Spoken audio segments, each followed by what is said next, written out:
প্রমিত ভাষার চর্চা। আনুষ্ঠানিক ও প্রাতিষ্ঠানিক ক্ষেত্রগুলোতে আমরা প্রমিত ভাষায় কথা বলবো। শ্রেণীতে নিচের বিষয়গুলো নিয়ে প্রমিত ভাষায় কথা বলার অনুশীলন করো।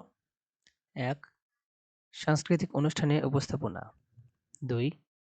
২১শে ফেব্রুয়ারি, ২৬শে মার্চ, ১৬ই ডিসেম্বর বা অন্য কোনো দিবস উপলক্ষে বক্তৃতা। ৩. খবর পাঠ। ৪. নিজের কোনো অভিজ্ঞতার উপস্থাপন করা। ৫.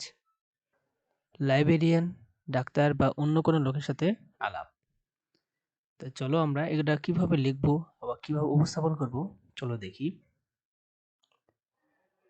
প্রথমে যেটি আছে, সাংস্কৃতিক অনুষ্ঠানে বাংলা নববর্ষ বা পহেলা বৈশাখের উদযাপন। এটির উত্তর হবে, প্রায় সব দেশের সব জনগোষ্ঠীর মধ্যে এমনকি সব সংস্কৃতিতেই নববর্ষ উদযাপনের রীতি প্রচলিত আছে। উদযাপনের রীতি, প্রকৃতি ও পদ্ধতির প্রকরণের মধ্যে পার্থক্য থাকলেও সব ক্ষেত্রে একটি মৌলিক ঐক্য লক্ষ্য করা যায়, আর তা হলো নবজন্ম বা পুনর্জন্মের ধারণা।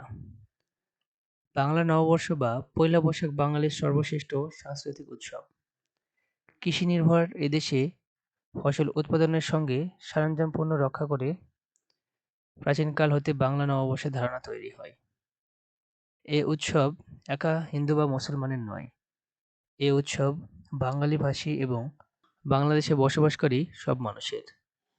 ধর্মীয় সংকীর্ণতার বৃত্ত অতিক্রম করে বাংলা নববর্ষ আজ বাঙালি জাতির চৈতন্যের ধারক।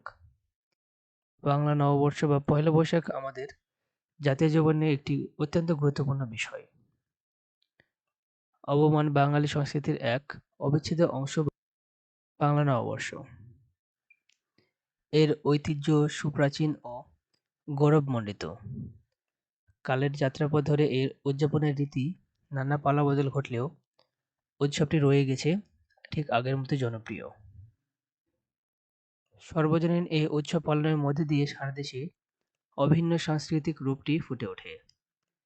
২০ শতকের প্রথমার্ধে এই উৎসব উদযাপনকে কেন্দ্র করে জাতীয়তাবাদী অনুষঙ্গের মধ্যে যুক্ত হয়েছিল সাম্রাজ্যবাদী চেতনা। এদিন ধর্ম, বর্ণ নির্বিশেষে বাঙালিরা আপন সংস্কৃতির চর্চায় যুক্ত হয়ে মেতে উঠেছে উৎসবে। পুরাতন সব জীর্ণতাকে দূর করে নতুনকে বরণের মধ্যে দিয়ে শুরু করে নতুন জীবন। এই ছিল ১ নম্বর প্রশ্নের উত্তর। ২ নম্বর প্রশ্নটি আমি স্লাইড করে দেখিয়ে দিচ্ছি, তোমরা একটু এটা দেখে নেবে। ক নম্বরে আছে ২১শে ফেব্রুয়ারি। ২১শে ফেব্রুয়ারি সম্পর্কে কিভাবে বক্তৃতা তৈরি করবে তা দেখো।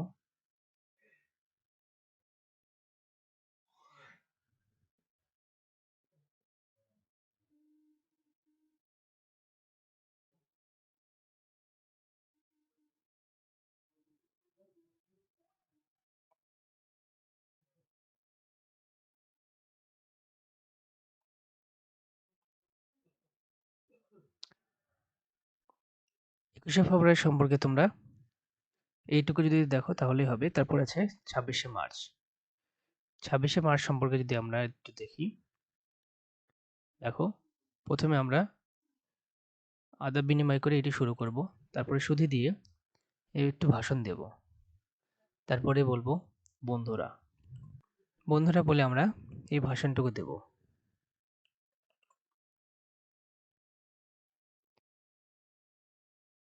তারপরে সুপ্রিয় সুধী, সুপ্রিয় সুধী বলার পরে আসছে বন্ধুগণ, বন্ধুগণের পরে আবার বন্ধুগণ, তারপরে খোদা হাফেজ।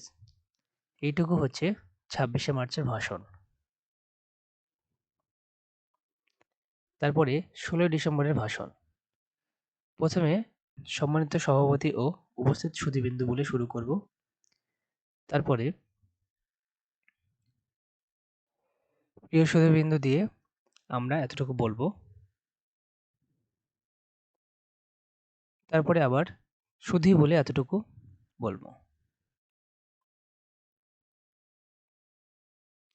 তারপর ভাইয়েরা আমার এই কথাটি বলে আমরা নিচের এই ভাষণটুকু দেব।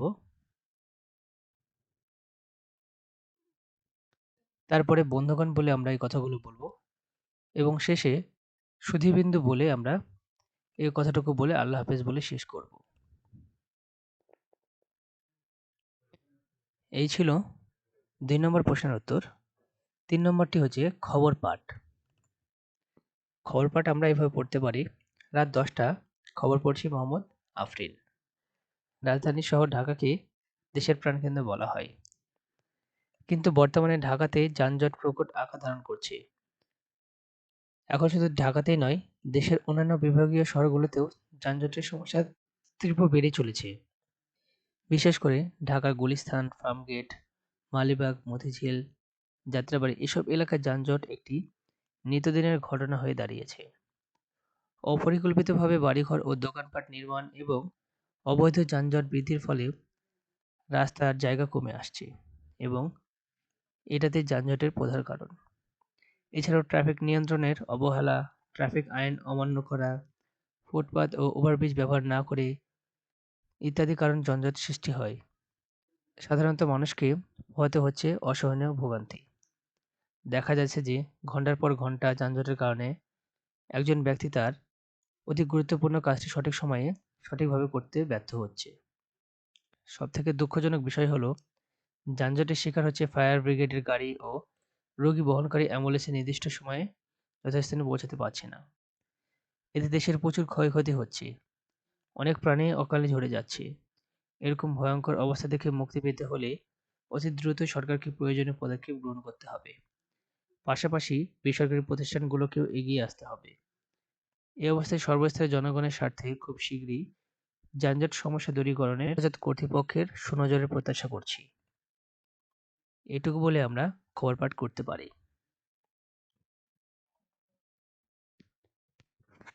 ৪ নম্বরটি হচ্ছে নিজের অভিজ্ঞতা ও আহসান মঞ্জিল প্রদর্শন।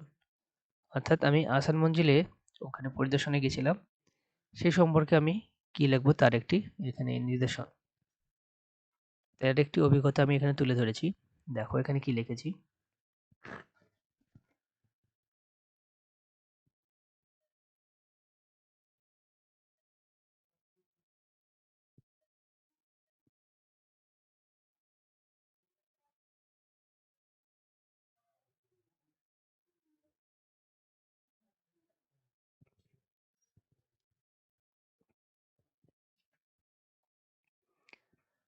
তোমরা যদি ছোট করে এভাবে বানিয়ে লেখো তাহলেই হবে।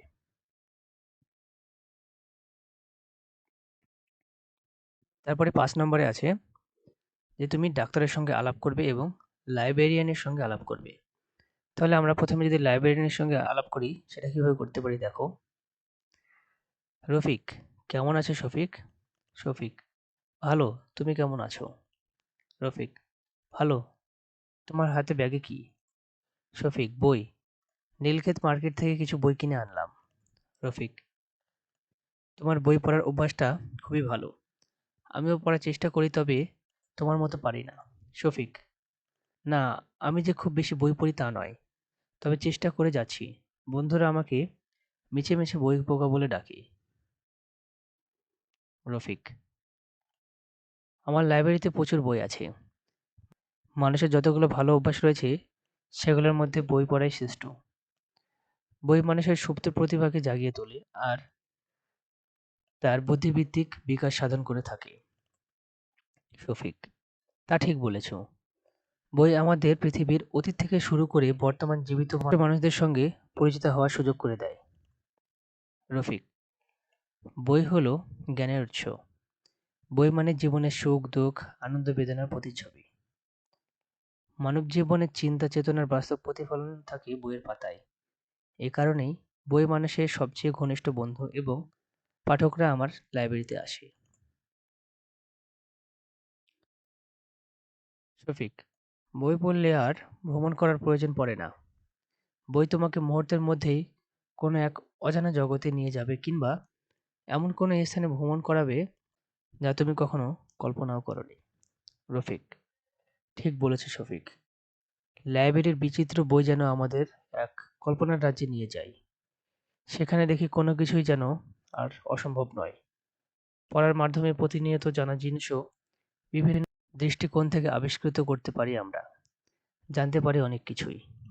শফিক, তাই তো সৈয়দ মুর্তজা আলী লিখেছেন, রুচি মদ ফিরিয়ে যাবে, পিয়ার কালো চোখ ঘোলাটে হয়ে আসবে, কিন্তু বইখানা অত্যন্ত যৌবনা। রফিক: আজ আমাদের তরুণ প্রজন্মের মধ্যে বই পড়ার অভ্যাস যেন ক্রমশই উঠে যাচ্ছে। আমার লাইব্রেরিতে ছেলেমেয়ে কম আসে। ইন্টারনেটেই বুঁদ হয়ে থাকছে তারা। বিষয়টি খুবই উদ্বেগের। শফিক: অনেকেই বলে থাকেন টিভি, ইন্টারনেট এবং মোবাইল ফোন আমাদের বই পড়ার অভ্যাস থেকে ক্রমাগত বিচ্ছিন্ন হয়ে চলেছে। এই কথাগুলো শুনলে হাসি পায়। ইন্টারনেট ও মোবাইল ফোনে ই-বুক এক বিশাল বইয়ের ভান্ডার। তরুণ প্রজন্মের অনেক ওয়েবসাইটে ঢুকে বিনামূল্যে বই পড়ার সুযোগ পাচ্ছে। এতে বই কেনার খরচও ও সময় বেঁচে যাচ্ছে।